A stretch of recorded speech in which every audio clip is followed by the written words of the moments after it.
আমার কিল নাকি অন্য কারো কিল সেটা আমি জানি না। আর সামনের দিকে কিন্তু একটা এনিমি আছে, মেডিকেটের মাঝখানে আমার বাধা দিচ্ছে।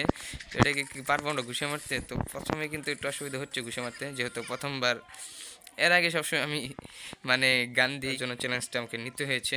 আর সামনে কিন্তু কথা বলতে বলতে আরেকটা এনিমি, এই এনিমিটা কিন্তু আমরা ডাউন করতে পারি নাকি দেখি। কথায় কথায় ভাই ডাউন করে দিয়েছি, মানে কি আর বলবো। তো এটাকে ক্লিয়ার করে দিলাম। ক্লিয়ার করার পর কিন্তু আমরা সামনের দিকে আরও অনেক এনিমি দেখেছি, যেহেতু আমরা ঘুষিয়ে মারতে পারতাছি, কোনো সমস্যা নেই, ডাইরেক্ট রাশ করে দেবো। আর রাশ করার সাথে সাথে কিন্তু এখানে একটা এনিমি দেখি, আর ওরা আছে রিলোডে ভাই, এটাই একটা সুযোগ। ওকে যদি এই টাইমে না মারতে পারি তাহলে খতম। তো যেহেতু রিলোডে ছিল তার জন্য আমাকে সহজেই আমি ওকে মেরে দেই।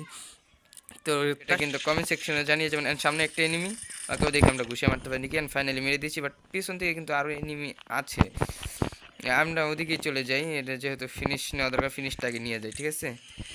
ঘুষিয়ে যেহেতু খেলতেছি ভাই, এমনি অনেক রিস্ক, তার মধ্যে যদি কিল চুরি হয় আবার 20 কিলো করতে হবে আজকের ম্যাচে, এত পরিমাণে কাটে কি আর বলবো।